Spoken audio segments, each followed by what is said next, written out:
இத்தனை நாள் வாய்மொழிந்த சித்திரமே இப்பொழுது மௌனமேந்தானோ?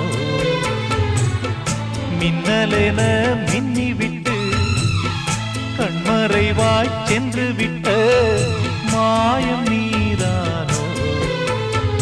உன்னால் வந்த காதல் உன்னால் தானே வாழும். என்னை நீங்கி போனார் உன்னை சேரும் பாவம்.